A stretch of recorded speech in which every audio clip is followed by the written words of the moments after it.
Ya que creaste el proyecto, ubicas lo que es el editor de texto, o el IDE que le llaman, sobre el proyecto que acabas de crear. En este caso es, ¿cómo le pusimos? Test. Test, la, Aquí está, test.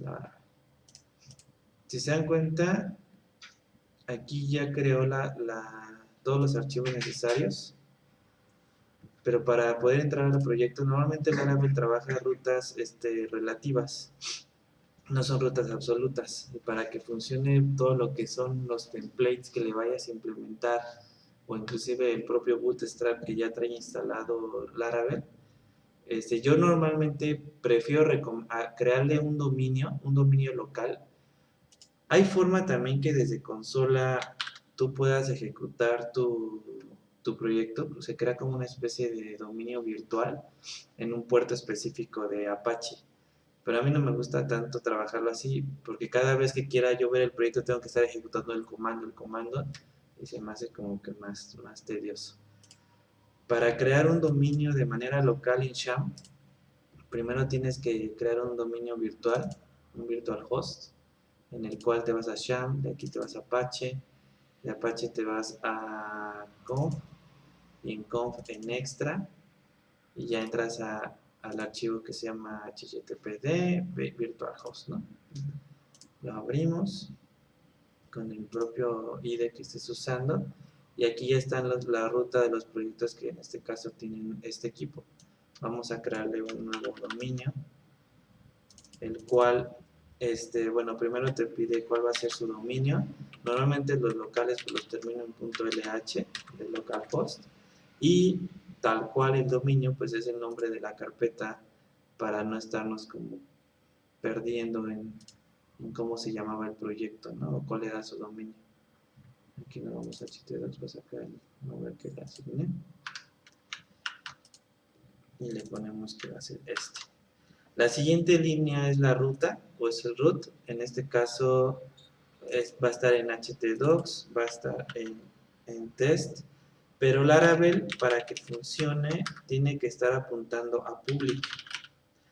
Este es un problema que cuando usas estos hosting de paga como Bluehost, GoDaddy, es un caos implementar un proyecto Laravel en ese tipo de hosting, porque normalmente ellos te asignan un dominio cuando contratas el hosting y apunta a una carpeta específica, por ejemplo, que apunta a test Laravel. Y cuando entras no te abre los archivos, o te los abre de manera como tipo root o como raíz, porque no estás apuntando a public. Por eso nosotros no usamos estos hosting, nosotros usamos Amazon, que te da la libertad de esta configuración que estoy haciendo, la puedes hacer en Amazon también. Y ya tu proyecto trabaja chido. Bueno, ya lo demás igual es el server name, le ponemos que va a ser Laravel.lh, después ya vienen unas logs, igual los podemos poner ahí. Ya con esto está la parte del virtual host. Ahora falta que el etc o reconozca este dominio en Windows, y para eso te vas a C, te vas a Windows, te vas a System32, de aquí te vas a Drivers, y en Drivers te vas a etc, y aquí en Hosts. Y en host igual están creados los otros dominios. Si se dan cuenta tienen la misma IP porque la IP es local, la 127.001. Aquí le vas a crear otro, y bueno, le pones el mismo dominio que ocupamos acá, para que lo reconozca lo que es los hosts locales. Listo, ya con esto se guarda. Este archivo ya se puede guardar, ya está desbloqueado, pero normalmente cuando lo haces por primera vez en una máquina, en un Windows, lo tienes que copiar al escritorio, y del escritorio reemplazarlo ya de manera manual, porque no te deja sobreescribir en este archivo. Creo que también pasa. No, con este no pasa eso, pero con el otro sí. Bueno, en teoría ya creamos esto. En el caso que tengas Sham, tienes que reiniciar el Apache nada más.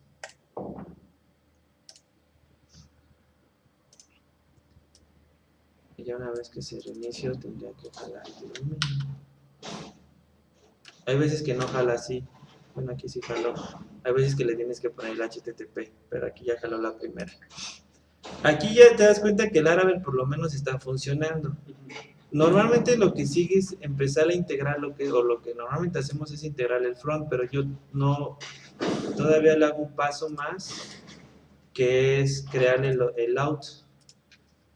Ahorita les digo por qué.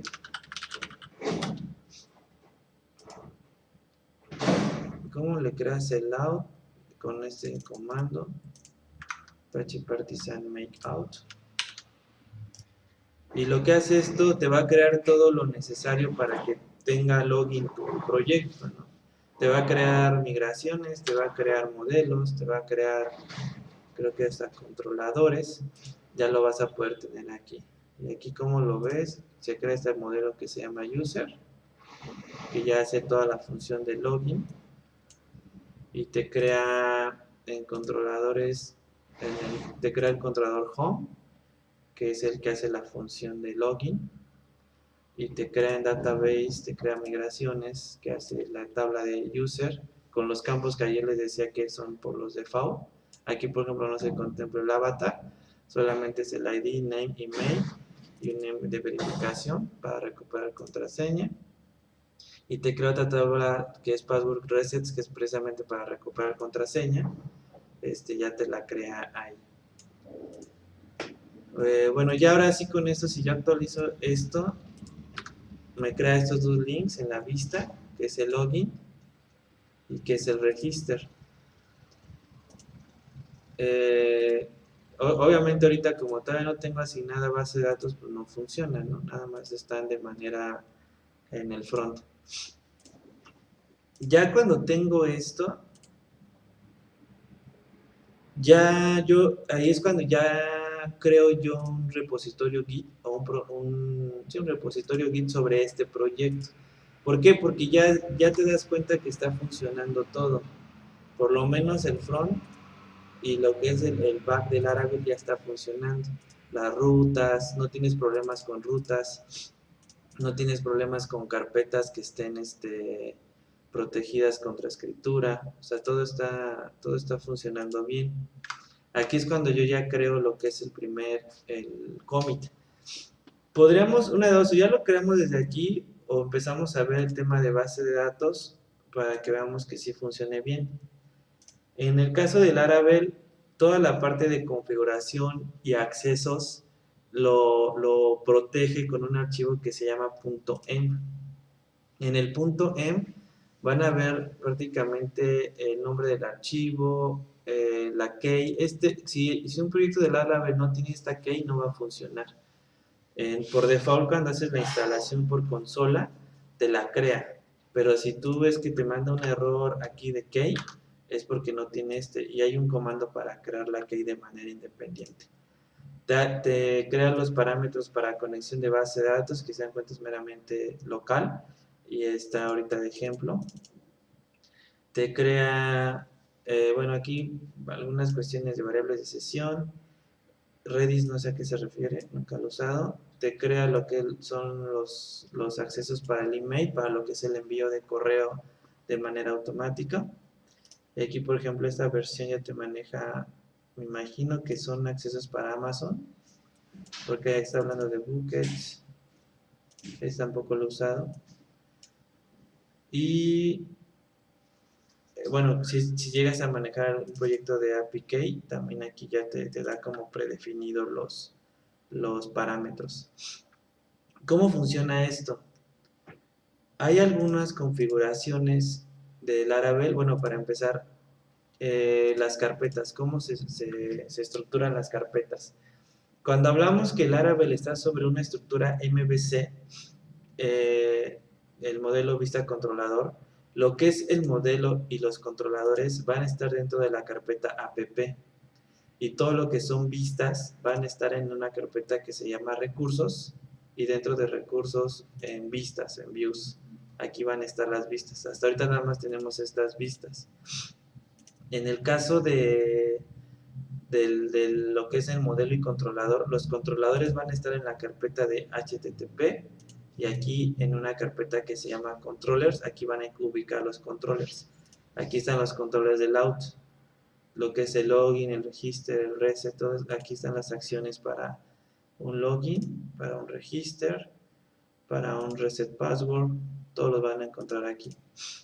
Y los modelos, no, antes había una carpeta en app que se llamaba models y ahorita no, ahorita ya los manejan en la carpeta de app, en raíz de app se crea el modelo. Ahorita el único modelo que tenemos es el de user, ¿va? Sí, de user. Es el único modelo que está. Ahí mismo en app tenemos la configuración. En este caso de configuración les quería mostrar cómo funciona el punto .m, por ejemplo en configuración de base de datos. Todos los parámetros, URLs, el nombre de la base de datos, todos los maneja con una función que se llama emp, que aquí se refiere a que la variable que tú estás tomando aquí o estés indicando, como dbHost, dbPort, dbDatabase, username, las va a tomar directamente del punto emp. Aquí, por ejemplo, el dbHost, aquí está. Bueno, vamos a ver que todas existan. Database URL. Esta, por ejemplo, no existe aquí. El database... bueno, es que ese es de SQLite. Estamos en MySQL. El database dbHost. Aquí está, ¿no? El dbPort. Aquí está. El dbDatabase. Aquí está. Y el db, bueno, username, password, ahí está. ¿Qué hace el Laravel? Dice, cuando usa la función .env por default, va a tomar el valor que esté en el archivo. En dado caso que no exista esta variable en el .env, va a tomar el parámetro que tú le pongas aquí. Esto normalmente en configuración de Laravel yo no lo toco. Yo prefiero siempre trabajar sobre el .env. ¿Por qué? Porque inclusive hasta por seguridad Git no va a mandar al repositorio este archivo. Este archivo lo tienes que construir tú manualmente. Ahorita como hicimos una instalación desde consola te lo crea, pero cuando lo mandemos a Git no se va a ir. Cuando tú hagas un Git pull a tu repositorio local de otro equipo, vas a tener que crear este archivo. Esto igual no lo podemos compartir. Es el mismo para todos. Salvo que tú en tu local quieras manejar un nombre de base de datos distinta, otro usuario y contraseña distinto, lo puedes hacer con este archivo .env. Normalmente yo no lo recomiendo, yo prefiero que todo esté homologado, salvo la información de producción, obviamente ahí sí va a cambiar, puede que cambie principalmente en el username y en el password, pero todo lo que es el nombre de la base de datos la vamos a homologar, pero en repositorios locales vamos a crear un usuario y una contraseña de manera general, o tienen ustedes también la libertad de poner cualquier usuario y contraseña. Si se quieren meter en configuración de la base de datos, si no, pues simplemente todos usamos el mismo. Bien, esto es en cuanto a configuración. Realmente, cuando tú ejecutas los comandos de crear el out, por ejemplo, que fue el que ejecuté adicional al de instalación, ya te crea todos los parámetros necesarios para que funcione tu out. No tienes que tú agregarle nada más. Ahorita lo vamos a ver. Otra cuestión, eso es en cuanto a configuración. En cuanto a base de datos, en base de datos vamos a trabajar con dos cuestiones principales que son las migraciones y son los seeders. Si se dan cuenta ya tenemos dos migraciones creadas, que es la que son las de crear la tabla de user y password resets. Pero el .env todavía no lo configuramos en base de datos para que podamos usar estas migraciones. Vamos a usar un proyecto anterior, el cual ya trae configurada la parte de base de datos. Este igual yo se los voy a pasar, que aquí está. Aquí, por ejemplo, en mi local estoy trabajando con un usuario que se llama Dirgo y con esta contraseña que es de mi local. Cada equipo tiene diferentes accesos. Y vamos a crear una base de datos que la vamos a llamar igual que el proyecto. En este caso se llama TestLaravel. Esta la puedes crear con tu gestor de base de datos o la puedes crear cuando usas Sham. Puedes tener acceso al PHP-MyAdmin. Cualquiera de las dos. Vamos a ver esta jala PHP-MyAdmin porque le cambié la contraseña. Aquí la creamos en nueva base de datos. Ya se crea la base de datos, se crea vacía y la asignamos en el proyecto que estamos trabajando. TestLaravel, ¿va? En teoría con esos tres parámetros, obviamente ya con el puerto y la IP local, tiene que funcionar. Como información, en la parte de configuración database, en el punto M, tú estás especificando qué tipo de base de datos vas a usar. En este caso es MySQL. Bueno, por default Laravel te da MySQL, pero Sham está trabajando con MariaDB. No hay ningún problema porque es muy similar, salvo un parámetro que ahorita tenemos que modificar. ¿A qué me refiero con esto? Si te das cuenta, en config database te está diciendo todas las posibles conexiones que puedes trabajar Laravel. Puedes trabajar con SQLite, puedes trabajar con MySQL, con Postgres, o SQL Server. Antes aquí tenías otras opciones, pero cualquiera de estas opciones tú puedes trabajar. Y por default te está dando los parámetros que requieres para trabajar con ese tipo de base de datos. ¿Ok?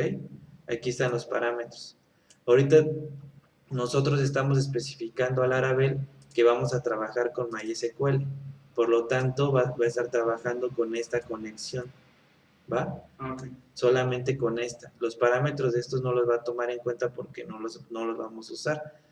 En este caso, ya te está creando aquí algunos parámetros para lo que es la conexión y nosotros vamos a especificar solamente estos tres parámetros en el punto M, que es el nombre de la base de datos, que es el username y que es el password. ¿Va? Bien, en teoría ya con esto tendría que correr la migración. Aquí recuerdo que nos va a generar un error, pero vamos a ver. ¿Cómo crees la migración es para el out? Es PHP Artisan Migrate. Bien, sí, generó un error. Este error se da porque Laravel está configurado para trabajar con MySQL, pero nosotros estamos trabajando con Sham y Sham no es MySQL, a pesar de que aquí lo diga. Sham es MariaDB. No sé si sepan que MySQL ya es privado, ya cobran por usar MySQL. ¿Qué hace Sham para evitar ese cobro? Te instala MariaDB. MariaDB es la versión gratuita de MySQL. Cuando MySQL se vuelve privado, hay un grupo de desarrolladores que quieren mantener todo el código de MySQL gratuito y crean una versión alterna que se llama MariaDB. MariaDB es open source, pero en este caso, la mayoría en cuanto a comandos, sintaxis es completamente igual, pero hay un cambio en cuanto al campo, la longitud de un campo. Aquí de hecho aquí te está diciendo el máximo de longitud de un campo que es diferente MySQL con MariaDB. Eso, según yo recuerdo, en app, creo que es en providers, tienes que agregarle un comando a lo que es app ser providers. Este comando lo tengo ya en otros proyectos.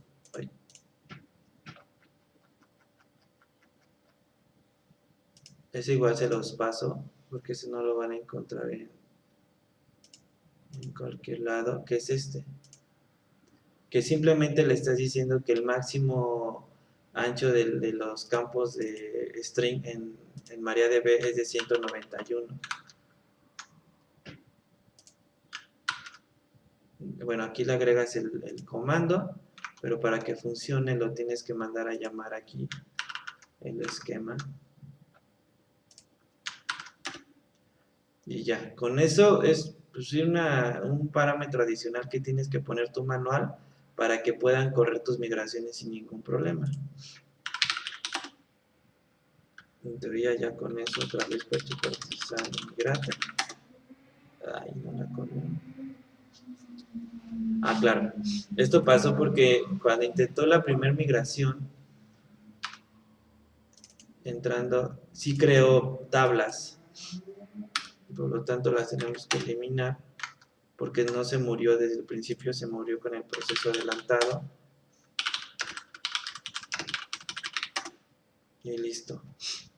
Ya te crea las migraciones, te las crea bien, te las crea las primeras dos tablas que es user y password resets.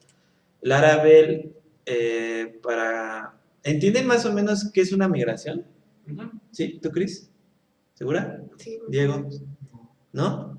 Tú lo estabas haciendo. A ver. Bueno, si sea juego o no, se las explico rápido, ¿no? Les comentaba ayer que en el framework, o la mayoría de los frameworks, intentan hacer o incluir herramientas en su framework para que tú puedas gestionar tus tablas sin que tengas que estar usando un gestor de base de datos. Para eso la separa en dos herramientas. Una son las migraciones y otras son los seeders. Las migraciones en el caso de Laravel la van a ubicar en la carpeta de database migraciones o migrations y en una carpeta que se llama seeds. Cada migración podríamos decir que de manera general se van a clasificar en dos tipos. La migración que es para crear tablas, que es la que estamos usando ahorita. Aquí estamos creando tablas. Y la migración para lo que es editar las tablas ya existentes, que ahorita no tenemos ninguna migración así, ¿va? Y el seeder simplemente es un modelo en el cual va a tener una función run que prácticamente cuando mandes a llamar a ese seeder va a ejecutar lo que esté dentro de run. Ahorita el único que tenemos no hace nada, simplemente te crean un seeder como ejemplo. Más adelante les voy a enseñar a usar seeders, pero ahorita nada más es que tengan la idea que el seeder lo que hace es crear registros dentro de una tabla, ¿va? Vamos enfocándonos en migraciones, que ya estamos usando migraciones ahorita. En el caso de migraciones, ¿cómo controla esto Laravel? ¿Cómo va a crear una versión? Digamos, si tú estás creando una tabla mediante código PHP, ¿cómo va a controlar esto Laravel? Lo controla por medio de una tabla que se llama migraciones o migrations en tu base de datos, en la cual se van a ir registrando las migraciones que ya se ejecutaron. Así de sencillo. Si en este caso yo ejecuto un PHP Artisan Migrate, va a esta tabla y consulta las migraciones que ya existen y las compara contra las migraciones que tú tengas dentro de esta carpeta. Si se da cuenta que hacen falta, que hay una diferencia entre las migraciones que tú tienes en el código con las migraciones que están en esta tabla, las va a ejecutar las que hagan falta ejecutar. ¿Sí se entendió? Sí. ¿Va? Por lo tanto, si yo ahorita este comando lo vuelvo a ejecutar, me va a decir que no hay ninguna migración por ejecutar porque ya existen en este log. ¿Sale? Sí. Por lo tanto, tú esta tabla de migraciones nunca la tienes que alterar porque realmente es propiedad del Laravel, no es propiedad de tu proyecto, ¿va? Si tú alteras aquí algo, editas algún nombre, vas a empezar a crear conflictos en Laravel en cuanto a tus tablas, ¿ok? Otra cosa muy importante, si yo ya ejecuté esta migración, ya no la puedo editar, ya no puedo crearle un nuevo campo, cambiarle el nombre, ya no la puedo editar porque ya está ejecutada. En dado caso que tú la edites, no la va a ejecutar nuevamente y esos cambios que tú estás poniendo nadie los va a tomar en cuenta porque Laravel no la va a tomar en cuenta como una migración pendiente de ejecutar. Por lo tanto, si tú en dado caso dices, chingale, me faltó aquí crear el campo de avatar, vas a tener que crear una migración nueva, la cual su función va a ser agregar un campo a la tabla de users, que se va a llamar avatar, ¿va? No puedes ahorita que ya la ejecuté yo, lo podrías haber hecho antes de ejecutarla, que se puede corregir eso. Ahorita se puede corregir porque es la primera migración que acabamos de hacer. Posteriormente yo ya no lo recomiendo porque la secuencia de las migraciones es una estructura de pila. Se ubican las estructuras de pila que pues, se van tal cual apilando, ¿no? ¿Cómo la puedes corregir? En la documentación en migraciones, traten de ubicar más o menos dónde encuentran la documentación de cada cosa que vamos a ir hablando. Migraciones la van a encontrar en la sección de database. Aquí en migraciones hay algo que se llama rollback. Aquí está el rolling back. Hay un comando que tú puedes controlar los rollback por pasos o por migración, que se llama PHP Artisan Migrate Rollback Step, y le pones aquí el número de cuántos pasos o cuántas migraciones quieres regresar, ¿va? Pero vamos a entender primero qué es lo que va a hacer este comando. Una migración se compone de dos funciones, la función up y la función down. En la función up la va a ejecutar cuando tú ejecutas el PHP Artisan Migrate. Va a ejecutar todas las up dentro de la migración. Y la función down la va a ejecutar cuando tú aplicas un rollback, ¿va? Cuando dices, ¿sabes qué? Me equivoqué y quiero que me regreses lo que acabo de hacer. En este caso, los rollback o los down, que prácticamente es lo mismo, se van a ejecutar acciones dependiendo lo que estás haciendo acá arriba.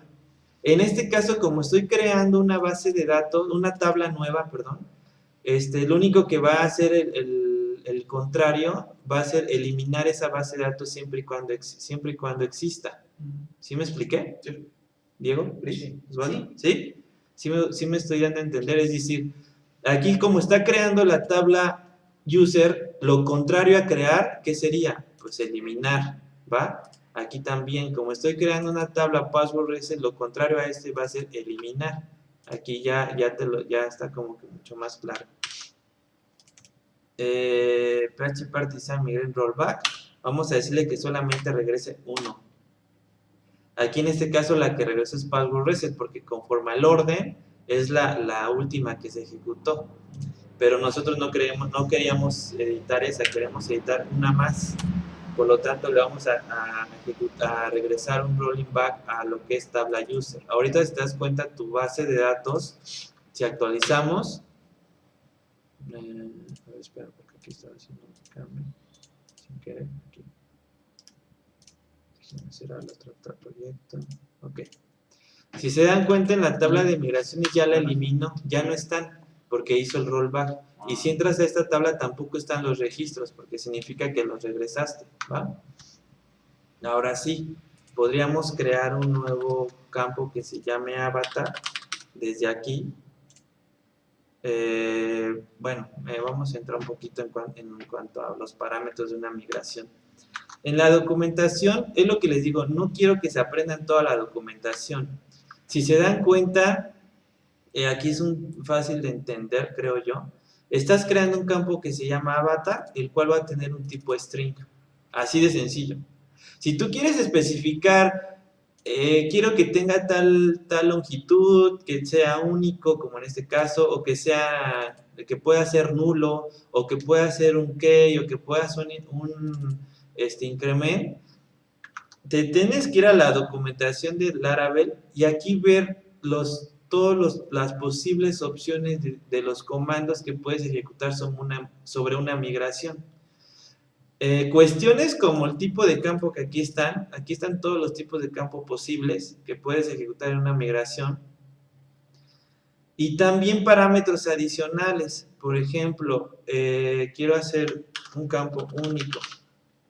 Aquí están los index, ¿no? Este campo va a ser único, lo único que tienes que agregarle pues es este comando adicional que se llama unique, que quizás pues quieres crear un nullable, un campo, que ese campo pueda ser nulo. Eso bueno, aquí lo puedes definir desde el tipo de campo, pero también hay otro comando que se llama nullable. Ahí, pero ese lo vas a encontrar.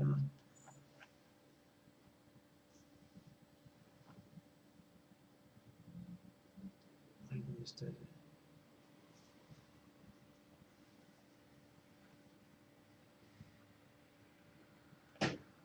Al menos que en esta versión. Aquí está. Cuando quieres cambiar un campo, bueno, cuando quieres que ese campo sea nullable, pues simplemente es este comando de nullable. Hay otros comandos que también puedes indicar, por ejemplo, que el comando que voy a crear, bueno, eso es cuando haces ya adiciones a la tabla que estás creando. ¿A qué me refiero? Vamos a hacer un ejemplo. Digamos, aquí ya creaste el string, ya aplicaste un rollback porque te equivocaste y creaste el campo que se llama avatar. Volvemos a crear, a ejecutar la migración. phpartisan migrate, si se dan cuenta no hubo ningún problema. Te creó nuevamente los registros y te creó nuevamente las tablas, pero con el campo de avatar, ¿va? Si se dan cuenta, estos campos los está creando conforme al orden que tú los estás poniendo aquí. ¿Qué va a pasar si quieres crear un campo nuevo? Digamos, ya mandaste esto a Git y estando en Git, obviamente ya no puedes editar porque ya es una migración que se ejecutó. Pues simplemente puedes crear una nueva migración, pero para editar una tabla que se crea con esta. Con phpartisan migrate, el nombre de la migración y a qué tabla vas a afectar. En este caso, vamos a afectar a la tabla de users. Aquí el ejemplo te dice que estás agregando un campo que se va a llamar bots en la tabla de user, ¿no? Este nombre realmente tú puedes poner cualquier nombre. Laravel te da como nombres sugeridos para que se entienda lo que estás ejecutando, pero aquí tú podías haber puesto cualquier cosa. Lo único que va a hacer Laravel es crear te va a indicar la fecha en la cual lo estás creando, y te va a crear un aleatorio, ¿no? Para que no se vaya a repetir esa migración. Y ya después el nombre que tú quieras ponerle. Aquí lo que les decía, una vez que ya creaste una tabla, ahora te está diciendo que no estás creando, sino estás editando la tabla users en ambos casos, tanto en el up como en el down. Si se dan cuenta, cuando tú creas una tabla nueva es create y en el down es un drop, siempre y cuando exista la tabla. En el caso de una edición de esa tabla, en el DOM no es un drop, sino te va a crear una función en la cual tú vas a ejecutar comandos que sean contrarios a lo que vas a poner acá arriba. ¿A qué me refiero con esto? Vamos a hacer un ejemplo. Digamos, quiero crear un campo nuevo, lo que decíamos ayer, vamos a seguir con el ejemplo de ayer. El año presupuesto, ¿no? El presupuesto ID o año ID. Ese normalmente, como simplemente es una condición, la vamos a crear como un string. En este caso los strings están aquí. Ahora crearon nuevos campos, pero bueno, aquí está. El string lo creas aquí. Si te das cuenta, aquí ya te dice que va a ser un string, inclusive te está poniendo el ancho, la longitud del campo. Tú la puedes dejar así. Si se la quitas, te va a poner el máximo prácticamente. Si se la dejas, pues tú la estás limitando. Yo normalmente la dejo como máximo para no estar después corrigiendo de que faltaron caracteres. Lo dejo siempre sobre el máximo. Lo que les comentaba, una vez que tú creas o vas a crear un nuevo campo, puedes agregarle otros parámetros. Por ejemplo, puedes indicar que sea anulable. O sea, que este campo pueda ser en algún momento nulo. Si tú no lo especificas por default, te lo va a poner como no nulo. O sea, tiene que ser un campo obligatorio. Si tú le especificas que es nulable, ya estás diciendo que puede ser nulo ese campo. Pero también puedes usar un comando que se llama after, que tú le puedes decir, después quiero que este campo lo insertes después de avatars, ¿sale? Eso realmente, si te quieres poner muy quisquilloso en cuanto a dónde lo quieres el campo, entonces yo realmente normalmente nada más uso el nullable o el unique o simplemente nada más digo que va a ser un string. Realmente yo no me meto, por cuestiones también de tiempo, no me meto así tanto a que se vea bonita la tabla que vaya después de tal campo, no. Yo la verdad nada más uso esto. Pero bueno, vamos a ver qué jale esto. Quedamos que esto va a ser año ID, ¿va? Bueno, ya estás creando lo que es el loop. Ahora tienes que crear cómo vas a revertir esto que estás creando acá. ¿Cómo ustedes lo revertirían? Claro, lo vas a revertir aquí. Pero ¿cuál es lo contrario a crear? Pues eliminar, ¿no? Pero ya no vas a eliminar una tabla porque realmente no estás creando la tabla. Tienes que eliminar un campo. Entonces, ese exactamente es con un comando que se llama drop column. Creo que se llama así. Pues aquí está. Drop column. ¿Va? Aquí dices, bueno, vamos, cuando te diga que hagas un rolling back, vas a hacer un drop column sobre el campo que estoy creando acá arriba.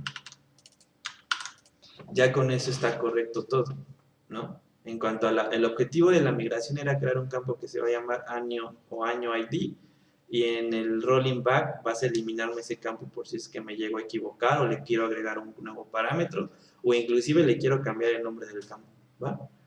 Vamos a ver que funcione.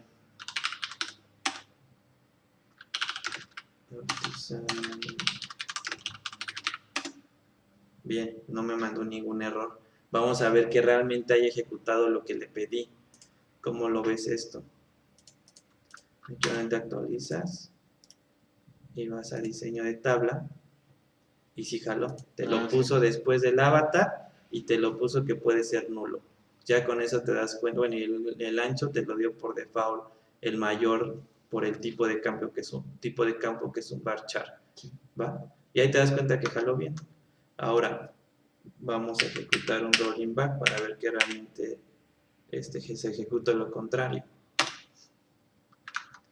Aquí lo que tendría que hacer pues simplemente desaparece el campo sin más ni menos, ¿va? Ya lo voló. Esto es muy importante que lo entiendan porque cuando empiezas a trabajar proyectos en los cuales le van a meter mano 2, 3, 4, 5, 10 personas, si tú no haces esto bien, los demás les vas a generar un caos cañón en el local, inclusive vas a generar un caos cuando se haga un deployment en producción, si no creas bien tus migraciones. Esto nos pasó con un proyecto hace poco.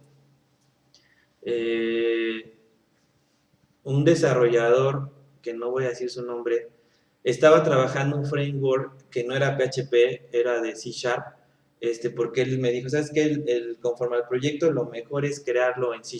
Yo dije, pues órale, aviéntatelo en C#. Pero él por la premura, por la flojera, por lo que quieras, crea unas migraciones, las crea en ese momento, pues bien para lo que estaba en ese momento desarrollando, pero después empieza a complicar la relación con el cliente y nos empiezan a pedir cosas muy rápido. Y lo que él hace, según para ahorrar tiempo y código, empieza a crear todo directamente en base de datos. Por lo tanto, le da en la madre a todo el proyecto porque dices, ya me desactualizaste las migraciones y ya no sé qué hiciste acá, ¿no? Porque como él nada más lo manejaba y nadie más le metía mano, pues era el único que de alguna forma sabía del proyecto, ¿no?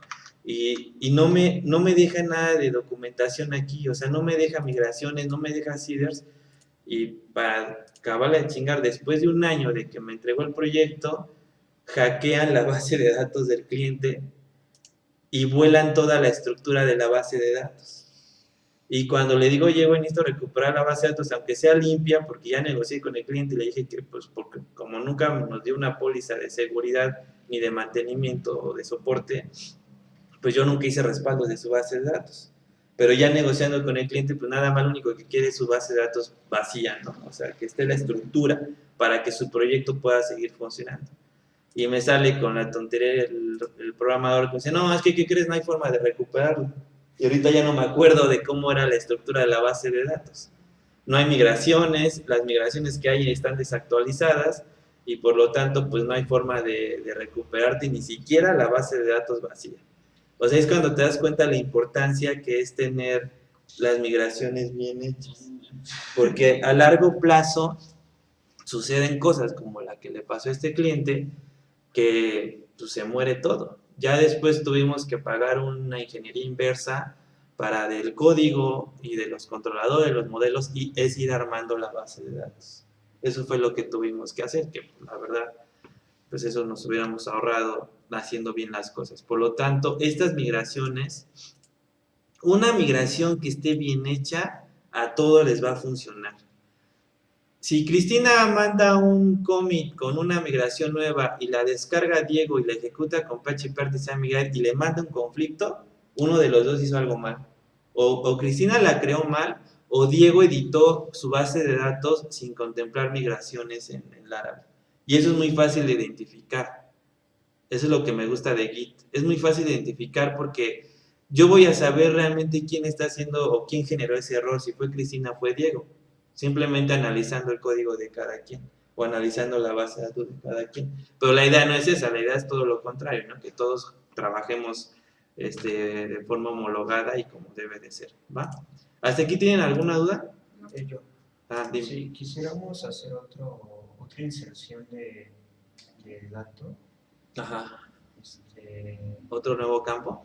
Sí. Otro nuevo campo, ¿tendríamos que meterlo ahí mismo o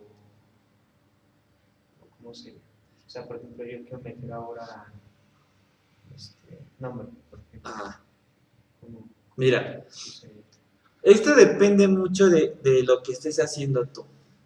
Aquí, por ejemplo, este proyecto está ahorita meramente en local. Tú eres el único dueño del código, ¿no? Por así decirlo. Tú ahorita simplemente dices, bueno, me equivoqué o no me equivoqué, quiero agregar un campo más aparte de año ID. Pues lo que hicimos hace rato, aplicas un rollback, editas tu migración y la vuelves a ejecutar. Ya con eso en tu local está funcionando bien. Pero ¿qué va a pasar si esta migración, digamos, esto ya dice, ya lo terminé, voy a hacer un commit, hago el commit, ya lo empezamos a bajar los demás desarrolladores y al otro día o 2 días dices, no, ¿sabes qué? Voy a agregar un campo, pero ay, no quiero crear una nueva migración, voy a editar esta, ya le diste en la madre a todos los demás, porque ya no van a, el árabe local de cada uno de nosotros ya no va a contemplar los cambios que tú hiciste, aunque estén reflejados en el código, porque acuérdate que el Laravel controla las migraciones con la tabla de migraciones. ¿Sí me explico? O sea, lo que tendrías que hacer es crear una nueva migración. Por eso te digo que la respuesta es depende. Si tú, digamos, trabajaste hoy y mañana te diste cuenta que tenías que agregar un campo más y no has hecho ningún commit, sin ningún problema, edita tu migración y ya. Pero si ya, todo depende si ya hiciste el commit. Si ya hiciste el commit, ya no la puedes modificar. Tienes que crear una nueva migración. ¿Sí me explico? Sí. O sea, es decir, con el ejemplo de Diego, simplemente es crear nuevamente la migración o el comando de, aquí está, pero dices, bueno, ahora no voy a agregar bots, voy a agregar nombre a la tabla de user, voy a agregar nombre, y ya, creas otra migración, y aquí ya le creas, eso es cuando ya hiciste el commit, creas una nueva migración que va a ser, inclusive te puedes copiar todo esto, va a ser lo mismo, vas a hacer el mismo drop column, todo igual, pero ahora en vez de año ID, así nombre, y ya, ¿sale? Sí. O sea, no hay, igual aquí si la ejecutas, aquí por ejemplo ya creó las dos, creó la de año porque tenía un rolling back y creó la de nombre. Claro. Aquí ya las vas a ver reflejadas aquí. Y la vas a ver reflejada aquí. Aquí está año y nombre, ¿va? O sea, ahí está. ¿Qué otra duda tienen sobre lo que acabamos de ver? ¿No? Ávila. No. ¿Consideran que con esto es la clase de hoy o quieren ver otra cosa más? ¿Quieren ver Seeders? A ver, ¿qué es eso? ¿Sí? Sí, ¿Va? sí, porque ayer hablaste de. De Seeders. Ajá. Ok, Seeders. Bueno, podemos usar el que ya existe o vamos a crear uno nuevo para que se entienda cómo creas los Seeders. Bien. ¿Eh? Ok.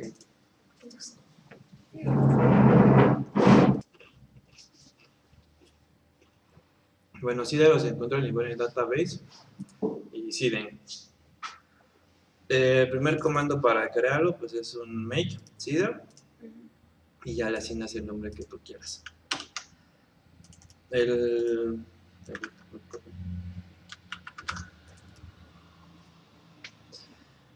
Aquí no hay problema el nombre que le asignes. Igual la idea es que le asignes algo que se entienda el objeto del Seeder, ¿no? El objetivo del Seeder. Aquí, por ejemplo, es user tables, table Seeder. Aquí tú podrías, bueno, dejarlo así tal cual.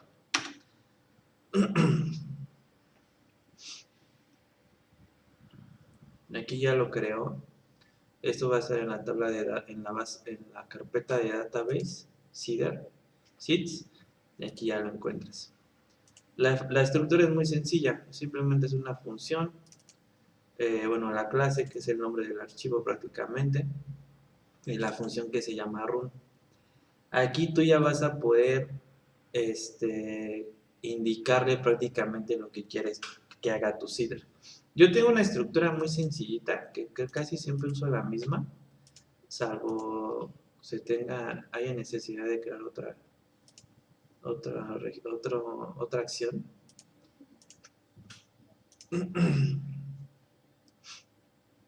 Que yo creo que vamos a usar esa.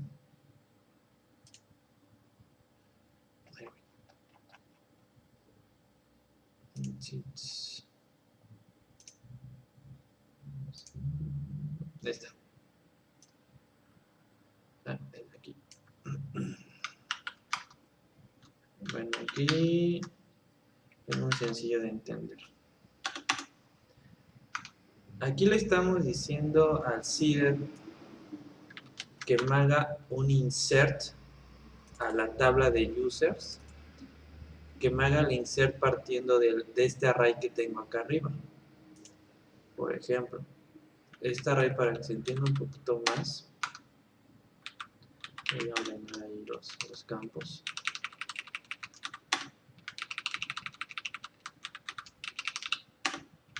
Para que todos lo entendamos, ¿no? En este caso lo que estoy creando es un usuario, es un acceso. Digamos, me voy a saltar la función que Laravel me da de register y en vez de usar este formulario, que es lo que les dije ayer, no voy a usar el formulario, voy a usar el Seeder, ¿va? Por lo tanto, tenemos que ver los campos que tenemos en base de datos en la tabla de users. Aquí, bueno, el primero es name, y aquí ponemos test. El password, si se da, bueno, aquí tenemos otros dos que se llama avatar, que aquí ya tengo un avatar. Tengo otro que creamos al final que se llama nombre. Y ahora sí, siempre traten de ordenarlo conforme lo tengan en su base de datos, ¿va? Para que cuando alguien retome ese Seeder, lo entienda rápido. ID, aquí va a ser entero. Password, ok, aquí es lo interesante que quiero enseñarles. Cuando hablamos de password, obviamente tiene que ir hasheado o encriptado. Sí. La diferencia entre encriptar y hashear no hay forma de desencriptar. Es la gran diferencia entre un encrypt de PHP y un hash. El hash no hay un hash de ese encrypt. O sea, hash, hashea y ya. Ahí quedó. No hay forma de recuperarlo. ¿Va? ¿Cómo lo haces con un hash make? Igual es un comando esto ya es Eloquent. Hash make y le pones aquí la contraseña que quieres asignarle a ese usuario. ¿Va? Listo. Ya creaste, quizás este es tu array, pero dices, no, sabes que pues una vez voy a crear el otro usuario, que ese se va a llamar test2 va a ser test2, ¿va? Ya creaste el array con los campos que quieres ejecutar y ahora los vamos a, simplemente entran a un for each, entra en un for each y Laravel hace el insert. Lo padre de Eloquent que tiene diferentes formas para trabajar con MySQL o con los queries. Aquí, por ejemplo, lo que yo entiendo es que le estás especificando en bruto la tabla, no estás usando ningún modelo, simplemente es la tabla users. Quiero que le hagas un insert con el array que te estoy pasando. Y lo que hace Eloquent es un match. Busca el nombre del campo que tú le estás mandando, lo busca directamente en la tabla y le asigna ese valor. Por eso es muy importante que, una vez se los dije, hay que homologar desde el input, desde el modelo y desde la base de datos los nombres de los campos. Porque hay muchas herramientas que te da Laravel que te ahorran mucho código. Aquí, por ejemplo, ya con este simple insert, no hay necesidad de que le pongas el nombre del campo y qué valor y nombre del campo y qué valor. No, simplemente él ya va a hacer un match con lo que es el CIDR y con lo que es la base de datos y en automático, en teoría, tendría que registrarlo, ¿va? ¿Sí me entendí esa parte? Sí. Sí. ¿Diego? Sí. Ok, una vez que ya tienes tu CIDR, ya lo tienes aquí, bueno, lo tienes estructurado, lo tienes armado y vamos a ejecutarlo. ¿Cómo lo ejecutas? Aquí buscas en la documentación el running. Aquí hay dos cuestiones, una cuestión muy importante. Cuando tú eres el que crea el CIDR, en automático Laravel ya lo reconoce, ya sabe que tú lo creaste desde consola. Pero para los que no lo creamos, es decir, yo ya creé este CIDR, se lo voy a mandar a Git, Cristina lo baja, y si Cristina lo intenta ejecutar directamente con este comando, que es con lo que los ejecutas, no te lo va a reconocer. Tienes que hacer primero un composer autoload para que reconozca todos los CIDRs que se crearon en otras instancias. ¿Va? Ahorita eso llega a pasar cuando lo subes a producción y si lo tratas de ejecutar desde este comando no los reconoce. Aquí como yo fui el que lo creé, pues sí lo va a reconocer y como le dejé el mismo nombre que traía Laravel, pues aquí no hay necesidad de cambiarle el nombre. Pero ya si tienes otros CIDR con diferentes nombres, en esta parte es donde le vas a indicar el que vas a ejecutar, ¿va? Aquí en teoría ya lo ejecutó. Ya lo que ejecutó fue tu for each con este array. Si te vas a base de datos, te vas a tablas, ya te creó usuarios de manera automática. ¿Para qué serviría esto? Para. Pues sí, para tener como un orden, ¿no? Y así si alguien hizo un insert por ejemplo, si Diego hace un insert, pues que yo también tengo ese insert, ¿no? Claro. Y no sea como que directamente en la base de datos. Esto nos va a servir cuando creemos catálogos, que todos tengamos que tener el mismo catálogo. Cuando quisiéramos hacer testing, esto ahorita nada más dice 2 registros, pero yo podría jugar con esto. O sea, ¿cómo podría hacer? Bueno, es que ahí tendría que cambiar el valor del correo. O sea, yo podría jugar con esto a modo de que me haga los registros o la n cantidad de registros que yo necesite, ¿va? Ahora, digamos, si estamos creando un CIDR, el cual me está creando un usuario, en teoría, saltándome este formulario, yo podría tener acceso aquí.